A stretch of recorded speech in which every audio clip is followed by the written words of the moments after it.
Hello friends, welcome back to my channel. ఈరోజు మన ఛానల్లో కేవలం కప్పు అటుకులతో అప్పటికప్పుడు నిమిషాల్లో నోట్లో వెన్నెలా కరిగిపోయే ఈ స్వీట్ని ప్రిపేర్ చేయండి. చాలా ఇష్టంగా తింటారండి.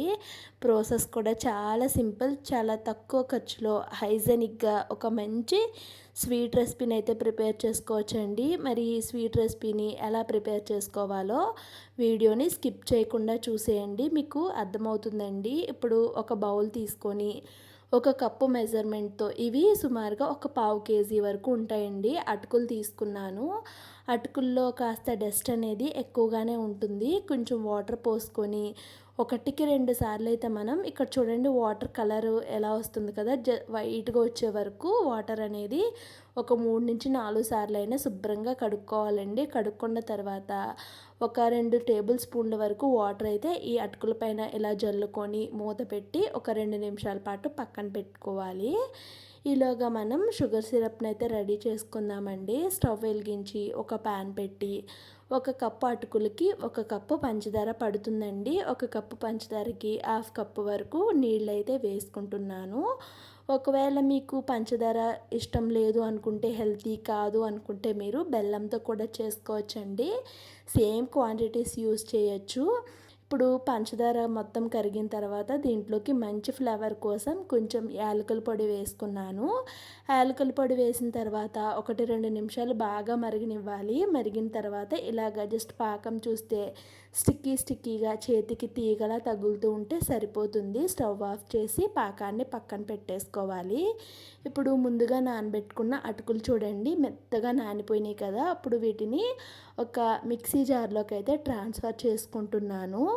అటుకులు మిక్సీ పట్టేటప్పుడు మనం ఎటువంటి వాటర్ కానీ పాలు కానీ యాడ్ చేయకూడదండి. జస్ట్ నార్మల్ అటుకులు మాత్రమే మిక్సీ పట్టుకోవాలి. తిరగటానికి కొంచెం ఇబ్బంది అవుతుంది, అయినా కానీ వాటర్ కానీ పాలు కానీ వేయకుండా మిక్సీ చేసుకోవాలి. ఇప్పుడు నెస్ట్లే కంపెనీ నుంచి మిల్క్ పౌడర్ ఉంటుంది కదా, ఆ మిల్క్ పౌడర్ నేను ఇక్కడ ఒక 2-3 టేబుల్ స్పూన్స్ అయితే వేసుకుంటున్నానండి. మీరు మిల్క్ పౌడర్ ఇలా పెద్ద ప్యాక్ లేదు అనుకుంటే 10 రూపాయల ప్యాకెట్స్ మనకి షాప్లో అవైలబుల్గా ఉంటాయండి.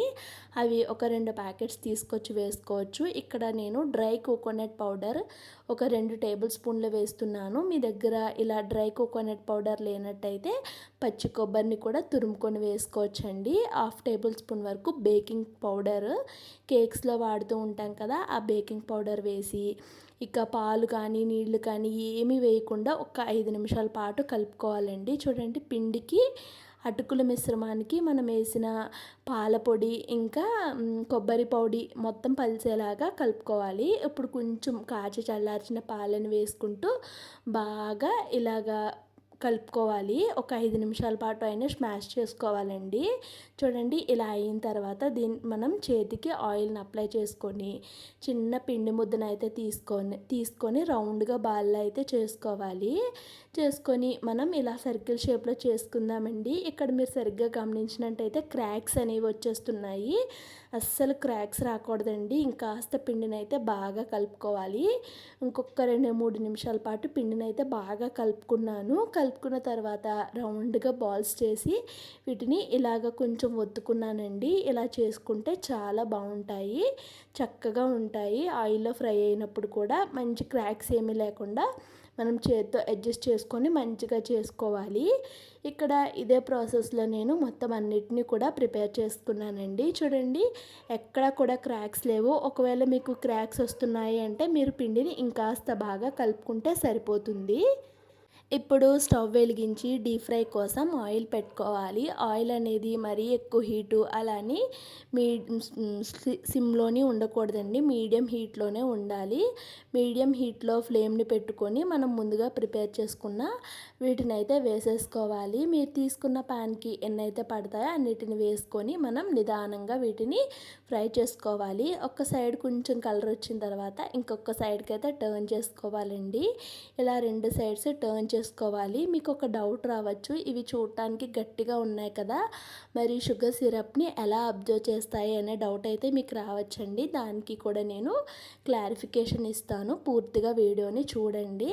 ఇక్కడ చూడండి మొత్తం అన్నీ కూడా చక్కగా ఫ్రై అయిపోయిన తర్వాత ఆయిల్లో నుంచి బయటకు తీసుకున్నాను. ఇక్కడ ఇదే ప్రాసెస్లో మొత్తం అన్నిటిని కూడా ఫ్రై చేసేసుకున్నానండి. ఫ్రై చేసుకున్న తర్వాత ఆయిల్ తీసి పక్కన పెట్టి ముందుగా మనం ప్రిపేర్ చేసుకున్న షుగర్ సిరప్ అయితే చల్లారిపోయింది కదా, దాన్ని పెట్టుకొని బాగా వేడిగా మరిగేలాగా చేసుకొని అప్పుడు ముందుగా మనం ప్రిపేర్ చేసుకున్న వీటిని వేసుకోవాలి. ఇందాక నేను చెప్తానన్నాను కదండి, అవి గట్టిగానే ఉంటాయి. కాకపోతే షుగర్ సిరప్లో అవి మనకి బాగా మరిగి జ్యూసీగా జస్ట్ ఇలా నోట్లో పెట్టుకుంటే అలా కరిగిపోయేలాగా అయిపోతాయండి. చూడండి, మనం వేడికి చక్కగా ఒక 2 నిమిషాలు మరిగించుకున్నాం కాబట్టి చాలా బాగా పాకం పీల్చేసుకుంటాయి. ఇప్పుడు స్టవ్ ఆఫ్ చేసి ఒక్క 10 నిమిషాలు పక్కన పెట్టేయండి.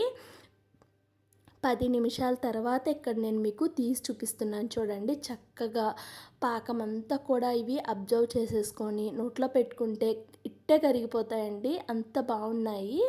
ఒక్కసారి మీరు మీ ఇంట్లో పిల్లల బర్త్డేస్కైనా ఏదైనా అకేషన్ అప్పుడు ఈ అటుకులతో ఈ స్వీట్ని ఖచ్చితంగా ట్రై చేయండి. ట్రై చేసిన తర్వాత ఈ రెసిపీ మీకు ఎలా అనిపించిందో ఖచ్చితంగా కామెంట్ సెక్షన్లో కామెంట్ చేయండి. వీడియో నచ్చితే లైక్ చేసి ఛానల్ని సబ్స్క్రైబ్ చేసుకోండి.